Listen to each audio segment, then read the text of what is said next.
Hello and welcome to another exciting edition of Cool Talk. Cool Talk, as you know, is the show we're going to talk about things going on not just here in the community, but around the state, around the nation, or around the world. If you have something you want to talk about, you can give us a call or you can send us an email at cooltalk@comcast.net. And I will be sure to either get you on the air or we'll use your idea, one or the other. We don't pay for ideas, so get that out of your head right up front.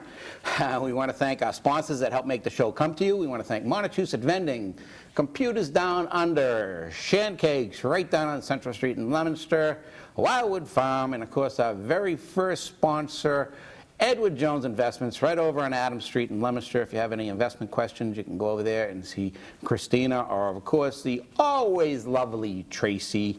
And we also want to send a shout out to Donahue Limousine Service right here in Leominster. Gives us help moving around some of our veterans when we have veterans events like the one we just had this morning for a little Vet Together breakfast. This morning, starting out the show, Leominster just lost an icon.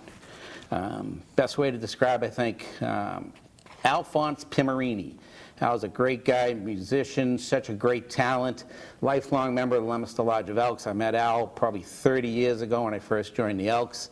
So we're going to play a little tribute to Alphonse as we start out the show, and we're going to dedicate today's show to Alphonse Pimarini. I think we have a video. Looking back, it was probably in the 1938, 1939. Well, it was an exciting experience because up till that time I wasn't playing with a big band, and I was filling in with smaller groups. So when that opportunity came and I knew the boys, I decided to join them on their gigs, and I enjoyed it so much that whenever they had one, I made sure I made it. Well, we used to go to Bridgeport, Connecticut to play a dance on Sunday night. Bridgeport. Now that's quite a ways from here. We used to drive down in the cars. You know, we're all hip about big bands. We'd go to Australia to play a gig. We went down there. We'd get home about 4:30 or 5 in the morning. Everybody's got to go back to work that morning.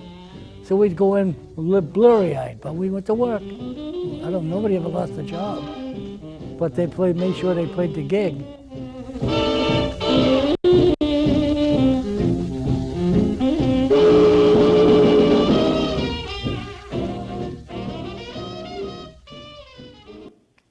Alphonse Pimarini, great guy, wonderful organ player, gave us wonderful music at the Leominster Elks for years and years and years, and all throughout Leominster and Bridgeport, Connecticut, maybe even Australia. So, joining with us today in the palatial Cool Talk studios, looking over the wonderful city of Leominster, we have Gabe Nutter joining with us this morning from the Mass Department of Veteran Services and the SAVE program. Tell us a little bit about first of all, welcome to Cool Talk. Thank you, thank you. You finally made it. I made it to Cool Talk. I'm very excited. You know, John Churchill was on Cool Talk before. Oh, he's a big name around town. He is, but honestly, I think you hold yourself a little bit better on camera. You're a much better looking guy. Thank you. I appreciate that. I thought so. Appreciate that a lot. Even John thinks so. So, tell us a little bit about the SAVE program. So the SAVE program is part of the Massachusetts Department of Veteran Services, and it's an outreach team for the department. It started about 7 years ago. There was a young returning veteran in Belchertown, Mass. named Jeffrey Lucy. Was suffering from post-traumatic stress and traumatic brain injury, which are two of the signature wounds of these two recent conflicts in Iraq and Afghanistan. And he was having some difficulty receiving services and getting the help he needed, and he ended up completing suicide in his parents' basement. At the time, the department went out and met with his family, and they asked a question: what could we have possibly done to help your son? And after about a 7-hour conversation, the answer they came up with was, if you could make the system fit the veteran instead of the veteran fit the system, then maybe you would be able to help their son Jeffrey. So that's what the department did, is they created the SAVE team, and it composes of combat veterans or immediate family members of combat veterans. And we work out in the community, going to meet with veterans, family members, friends of veterans, people that need help accessing services, whether they just don't know they exist, they don't know what benefits or services they're entitled to, or they may have different barriers, mental, institutional, or geographical, or other physical barriers that are keeping them from accessing these benefits. We meet with them, help them navigate the system, and do a warm handoff to the services that are available for them. Now, we had talked 2 months ago or so, whenever, and through a couple of the functions or events that we've been at, talking to one fellow that we know that's in a wheelchair that came back from Afghanistan, has his leg blown off, lost fingers, lost toes, going out to get, I think he was out in someplace western part of the state in a snowstorm and couldn't even make it into the hospital. Other guys that just either they look for help and can't get it, and they have the group, the post-traumatic stress disorder. And I know when you and I were talking at one event, and I know the disorder part twists you up a little bit. It's post-traumatic stress. And that night, well, we had been going for a while that night, so that's why I said we should have stopped for a couple of vodkas this morning, but just to loosen you up. But you got post-traumatic stress and then the disorder part. And what you had talked about a little bit was how these guys go in, and these are young guys just out of school, and they're getting thrown out into the world, and they get trained on how to get turned on, but nobody really knows how to turn them off. And I think that was part of the disorder. What is the disorder where you don't agree with it? Well, one of the main issues that I have with post-traumatic stress disorder, like you said, is it already has a negative implication with that disorder part. Our service members serving overseas in Iraq and Afghanistan and on previous campaigns of Iraq One, Desert Storm, Vietnam, Korea, they all experienced some very traumatic and very horrible situations over there. And the post-traumatic stress that people are dealing with is just a natural reaction of the person's brain and their character and their upbringing, trying to justify a lot of those behaviors and things they've seen. So with such stigma still on mental health to this day, whether it's mental illness or post-traumatic stress or suicidal ideations, adding that disorder label to the end of PTSD really bugged me because I think it just adds to that stigma. And the military has gone, they're 10 times better now than they were when I got out in 2008. When I was still in the military, it was you better check no on all these boxes. Are you drinking too much? No. Are you having nightmares? No. Are you self-medicating? No. Because if you answered yes to any of those boxes, then you would have labeled as broken. You would have been labeled as deficient. So the Army is much better now at identifying some of these issues before these service members get out, but there's still leaps and bounds to go to properly get these guys into treatment. And also, post-traumatic stress has been around since war's been around. It's been called war neurosis, it's been battle fatigue, it's been paranoid schizophrenia, it's been shell shock. Now in the 80s, they came up with the post-traumatic stress. And I think, as time goes on, and this is a lot of the generations of veterans coming home that are suffering from this, maybe we can move on from that post-traumatic stress disorder to just post-traumatic stress. I think that's part of it. Like you say, it's been around forever. It just has different labels on what's on it. Now you hear a lot of, I do a lot with the veterans in Leominster, and you hear a lot of people talking about how so many guys are coming home now and, they're broken, they're damaged. Like we say, they're missing a leg, they're missing an arm, they're missing fingers, they're missing toes and stuff like that. And they say, it seems to be worse now in this war than it's ever been. But I think now part of it is, I think maybe the body armor and all the equipment now, whereas in previous wars, they didn't come home. They just got killed. Absolutely. They just got blown apart. They got killed. Now they got body armor, I think, that's protecting their vital organs, and so the limbs get blown off. So that's what's coming home. And now, how do you fault the guy? I mean, you get guys coming home. I know I wouldn't deal with it good, coming home missing a leg, missing an arm. Missing an eye, and so yeah, they're going to have that stress, and now trying to, like you say, get shut off, get turned back out into the working world. We're now supposed to be, okay, great, you're home, shake it off, come on, will you? Go get a job tomorrow. Yep. Just get out there and go do something.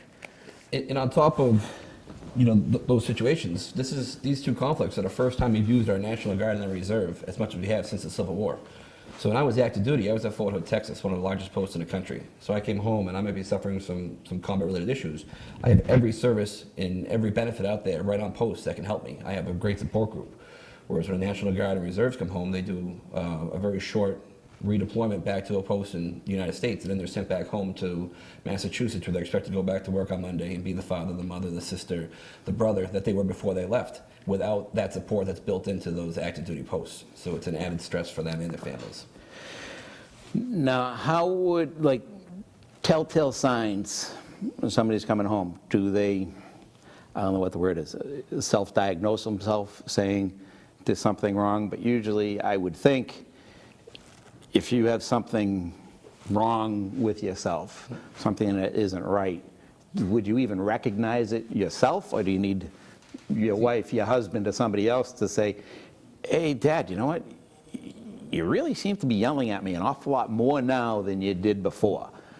You know, you never broke a glass off the floor before. How come you're doing it now? Or do you know it yourself? Or? It's tough. I didn't know myself at all. I redeployed to Fort Hood, Texas in 2006. I was medically discharged from the Army in 2008, and in that about a year and a half, from November '06 to the spring of '08, I was still with all the guys I deployed with. So I was with my buddies, and we were all had the same behaviors. We all experienced the same experiences in combat, and we all redeployed together. When I was medically discharged, I got out of the Army and I moved to Los Angeles, and it was my first time being away from everybody else in the Army with everybody I deployed with. And I thought I was the only sane person in the world. I thought that everybody else in the world had the problem except for me. And as time went on and I started isolating myself, I started self-medicating with alcohol and some recreational drugs, really just locking myself away, not wanting any contact with the outside world or letting anybody close to me. I was very, I was like a hermit. I would lock myself in my apartment for days at a time. And it was a girlfriend at the time that said, hey, there's something wrong with you. You're not the same person you were before you deployed, which very few people are when they come home. But she said, you really need to go see somebody. So she forced me to go to the VA out in West LA. So I went to the VA and they did an intake, and that's when I was first diagnosed with post-traumatic stress and traumatic brain injury, which were two things when I was medically discharged from the Army that we still didn't talk about back then. That wasn't anything to do with my discharge. So it was kind of a shock to me. It was something that was always talked about, but it was never talked about seriously. And then when I was told, oh, you suffer from post-traumatic stress, I felt broken. I felt, I almost felt weak. I almost felt like, well, I shouldn't be suffering from this. I was trained better than this. I'm a stronger person than this. And then the more I talked to the wizard, I call my psychiatrist a wizard, because anything, go see the wizard, they'll fix everything. Yeah. The more I talked to the wizard and the more different therapies I went to and the different programs I used, such as the VA out in Jamaica Plain, and I also went through the home base program at Mass General Hospital, which is a joint group between the Red Sox Foundation and Mass General. I did a prolonged exposure therapy there, as mixed in with talk therapy. And the more I learned about post-traumatic stress and the more I learned about the symptoms I was going through, the more normal it became. The more I was able to realize why I'm feeling this way, why I'm experiencing these certain triggers, why I'm having these irrational mood swings, why I'm so easily irritable, why I'm lashing out at certain people that I don't mean to. Part of that I really equate to just your military service and your military training. We're trained to go find an enemy. We're trained to target them, destroy them. And the military thrives on anger. When you're in training, in basic training, you're doing the bayonet course. If you're on up a hill stabbing targets with your bayonet, if you're not yelling loud and you're not angry, you're sent back down to the bottom. When you're doing push-ups, you're yelling. When you're running, you're yelling. The military thrives on anger because that's what gets those soldiers going. And it always kept you safe in a situation. If you focus that anger and that energy toward the enemy, and you're fine. And then when you come home, you might find a stressful situation, you might be getting overwhelmed, you might be having some anxiety. So I said, hey, anger worked for me in the past. Let's get angry, and anger is going to get me through this situation. And it's so easy to just turn that switch on and just be angry and revert back to Sergeant Nutter and treat everybody like they're either an enemy or a soldier. And I'm comfortable and I can deal with that, but the people around me don't understand that and they can't deal with that. Right. I mean, I remember growing up, going to I grew up in a town, Summit, in a town local to here that had the only place to go in town was the VFW post. And so at 18, I'd go in there, and I remember there was one fellow in there, and he had come back from Vietnam. And, knowing it years later, he had post-traumatic stress, shell-shocked, or whatever they had back in Vietnam days. And great guy, best guy in the world. After he had, a half dozen drinks in him or something, if you happen to walk up behind him, if he didn't see you coming and you put your hand on your shoulder, you were lucky if you came back with your hand. And he would just go sideways on you. And then, a little while later, he'd calm down. Oh, sorry about that. I didn't know they were coming up and stuff like that. But at that point, back in the 70s, nobody knew anything. It was just, oh, yeah, he's shell-shocked. He's back from Nam and stuff like that. Now, I think he has since passed away, but unfortunately, he was a great guy if he could have gotten the help that he needed back in the 70s. So, I mean, we have come a long way, I think. We have. And that generation of veterans that came home from Vietnam, by the way, if you see a Vietnam veteran, say welcome home and thank you for your service, because that was probably never done to them when they came home. A lot of these guys were drafted and they came home and were treated like public enemy number one, and that's just the wrong answer. That's unacceptable. But it was the way they were treated, and the lack of welcome home for them is they really paved the way for us to make sure that wouldn't happen to another generation of veterans, and they really led the way across the country to welcome their Iraq and Afghanistan veterans home. And when I came home, it was nothing but support for me. I couldn't imagine coming home and dealing with what I was dealing with on my own. I did it long enough for a very short amount of time, but for me that was way too long to be dealing with it on my own. I can't imagine guys that have been dealing with it for 40 years without any help. And post-traumatic stress doesn't have a set incubation period. You can come back from the war 45 years ago, gotten married, gotten a job, worked your whole life, retired, moved to Florida. Now it's a warm, muggy night. The palm trees are blowing, and you hear some interesting insect sounds or animals that you don't really hear up here, and it might remind you of being over in Vietnam. And after 45 years, that might be the first trigger that brings somebody back to that war zone, and that might be the first step of them developing post-traumatic stress that they could have been hiding away for 45 years. Because a lot of guys came home, I call it fake it till you make it. A lot of guys just smile and nod and get through it as best as they can. And a lot of the guys from Vietnam era did that. And there's, it could be 45 years later, and you could just now be going through symptoms that a lot of guys suffer in the first few years back from the war zone. Well, I think is that part of, blame it on society, where years ago, guys my father's age, his father's, whatever, when they came home from the service, from war, they didn't talk about it. I'm home, I'm moving on. And now we're in more of a society where you can openly talk about something, you can share your feelings or express your feelings, whereas back in, the 60s or 70s, you didn't. Yeah. Don't talk about it, just ignore it. That was that part of your life, you're done. And now, you have groups that can, whether it's at the Veteran Center, the Vet Together events that happen where guys can get out and just talk, even if they're just talking to each other, because nobody understands a veteran better than another veteran. And I think that has to be a help with a lot of guys. And it's a generational thing. If you look back to World War II, we had the traditionalists and then you had the baby boomers, and then the Gen Xers came through. As these generations all move forward with different communications and social media and just a more open society to different things that weren't considered the norm back then. Our communication is so much better now that we're allowed to talk about stuff like that without being labeled as weak or broken. There's still some stigma on mental health, which we really need to break down, especially on suicides. 22 veteran suicides a day. That's number is ridiculously high. And we're working every day to try to reach out and get these veterans to help, but unfortunately it's a very real reality, and that's someone is going to complete suicide while we're taping the show today. Right, and it's way too much. It's way too frequent. We just lost somebody here locally the other day, so there's too much. But it's important that people know that there's help out there. There's assistance out there. There's, like you say, whether it's through the internet, you can log on, you can get something, because there are plenty of people out there that are willing to reach out and help. There absolutely Even are. if it's just to take you out, for a pizza, take you out for a cup of coffee. Absolutely. Sometimes I think since I've started being around, and like I say, I've done a lot with the veterans over the years here in Leominster, but since actually getting into the Vet Together group, it's opened my eyes and say, some of these guys are just a pressure cooker, and some of them just need to lift that little valve off the top just to let out some steam once in a while. Mm-hmm. Absolutely. And a lot of veterans or family members that may be in crisis, maybe feeling suicidal. There's the National Crisis Center hotline, which is 1-800-273-TALK or 1-800-273-8255. Press 1 for veteran. They actually just made a documentary on HBO about it. I think it won an Oscar this past year about the call center and the good work they do. Any veteran, anybody can call that number, and you'll get somebody on the line that can help you, direct you to resources, or talk to you.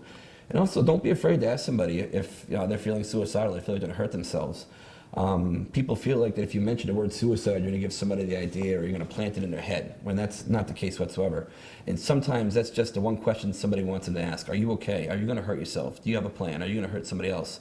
And sometimes once they hear that question, they're like, you know what? Actually, I feel like hurting myself. I've had these issues, and that one person asking that question can open them up to get them the help they need. 90% of people who have felt suicidal in the past that have received treatment have never been suicidal ever again in their lives.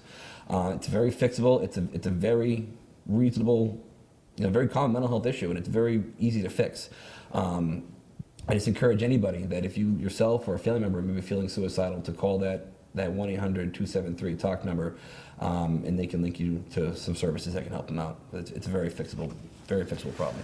Now, do you ever see it if somebody's coming home and if they've got severe stress, can that expand out into the family? The husband's got it, can that expand to the wife? And it absolutely can. I was doing a talk yesterday at the Mass Coalition for Suicide Prevention in Framingham, and one of the questions one of the clinicians there asked me was about PTSD expanding onto other generations or other family members, and it totally can. It's secondary post-traumatic stress. The family members can start picking up behaviors of the veteran, whether it's the hypervigilance, their alertness, certain places where they sit in restaurants, the way they deal with stress, especially with the children, can transfer to the children, and then they raise another generation in the exact same way. And it's not always a negative thing, but sometimes some of those negative traits can go to spouses, family members, and children. It's not funny, whatever the word is. But like once you learn it. By the way, we got a studio audience here today too. Just for you. You're the first time we've had a studio audience here for Cool Talk. I feel like a big deal right now. You are. They like taking pictures and stuff with you over there. They'll be having you on Facebook later. Perfect. But like at one of the Vet Together groups that I went to, the one that was down at the 4 Points, had people in there talking, on the experiences they had in Iraq and Afghanistan. Paul Monty, John Roberge, and these guys, and listening to them. Honestly, I wasn't right for 3 days. Mm-hmm. 3 days I went. Yep. Tracy was like, "What's the matter with you?" I'm like, "I don't know. Leave me alone. I don't know." Yeah.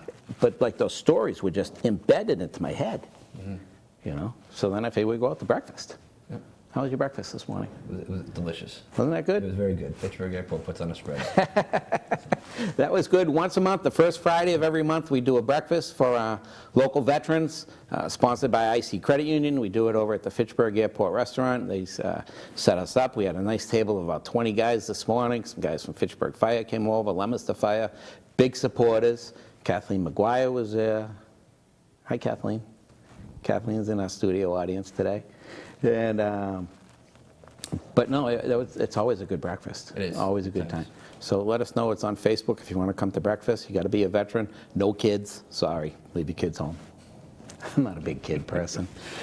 Yeah, I have a 1-year-old and I have one on the way, so I can definitely get ready for the kids. Yeah, good. Yeah, keep them home. Somebody wants to get a hold of you. How do they do it? They want to get a hold of the department. We can be reached directly at 617-210-5743. That line is manned Monday through Friday, 9 to 5. And then we can also be reached at mass.gov/veterans, or be found on massvetsadvisor.org. There's a lot. Don't be afraid. If you're a veteran, don't be afraid to reach out for help. If you're the spouse of a veteran, son, daughter, whatever, and you think somebody needs some help, don't be afraid to reach out. They might just be, like you say, that little push that they need to get help. They might not want to ask for help. So like you say, somebody might just have to kind of pull it out of them a little bit. It is. And these guys, when they reach out for help, a lot of them are amazed how easy it is to receive the help, how non-invasive it is. A lot of guys think they might get locked up in a padded room somewhere and throw the key away. Not the case whatsoever. It's very, very user-friendly. It always have positive outcomes. I've never seen anything negative come from somebody who's going to get help. A lot of guys think I'm in affected jobs in police, or Department of Corrections, or Fire Department. Not the case whatsoever. Yeah. So I'm sure guys come back, and they've gone through it. They've been through boot camp. They've been through training. They've been through war, and they come back and they're standing proud. Their chests are pumped out. I'm a Marine. I'm the strongest there is. I don't need help, and you do. You do, and it's not a weakness, and just don't be afraid to ask, because when you go to your first appointment or you go to your first group, you're going to see about 10 other veterans that look exactly like you from your same generation, Yeah. probably kids you went to high school with, going through the exact same thing. So, Well, I'm glad you joined us. I told you were going to be out of time before you knew it. I know it. Thank you for having me today. So you didn't even need your little crib notes. I did. I'm good to go. We'll be back again in 2 weeks. One other thing that I wanted to speak about, we got a couple minutes left here. Baltimore. You knew I wasn't going to let it go. You knew I wasn't going to leave it alone. What's the problem? Okay, things happen. Guy gets put in a van. All sorts of questions about it. Did the cops beat him up? Did he beat himself up? Who knows? Every police officer in the country is not a bad person. They're not all bad. There are bad cops, there are bad firemen, there are bad garbage collectors, there are bad mothers, there are bad fathers. Who are you going to go out and kill them all? You get these people now posting on Facebook, posting all over the internet, I want to kill every cop alive. I'm going to go out and just pop the cop like they did in New York City. You know, there's certain things that you have to do, and some people, you can be lovey-dovey, happy, everything else, say, oh no, you got to love your people. Some people just need a slap. These knuckleheads down in Baltimore the other day, all going out there. You got that one jackass cut a fire hose. You got somebody else that threw a burning trash barrel at the front of a fire truck because he was going there. Would have been good if that part of his family was trapped in the burning building. Then would you do it? Huh? I remember growing up in Roxbury in the riots back in the 60s. People used to throw refrigerators off buildings. Then they used to have a cop driving with them. I swear to God, the best thing they could have done the other day is gone in there with an AR-15, popped about 30 of them, would have cleared the street like that. Tear gas everybody. There's way too much nice stuff. People start going around and saying they want to start killing the cops, killing the police and everything else. I'm just sick and tired of it. It's bullshit. Honestly, you get sick and tired of it because the police are here to help you, fire department is here to help you, and you get these maggots. You owe me reparations. You owe me this. I was a slave. I've never owned a slave. Gabe never owned a slave. We owe you nothing. If you have a tough time being black, that's your problem. All right, we don't notice color. We could care less whether you're black, pink, yellow, or blue. I'm a person of color. What does that mean? You're black? Or what about a Puerto Rican? He's color. What about a Chinese? He's color. What about me? I'm a color. What is this? I'm a person of color. Who cares? Get a life. Grow up. Have some fun. You're living in the United States of America. Have a little bit of pride in the country you live in. You couldn't be living in one of these third world hellholes, dirt merchants. Have some pride in your country. Have some pride in yourself. We're all done. Till next week, don't forget, every veteran is somebody's hero. Don't forget the vet. Simplify. Thanks, bud. Thanks, Mike.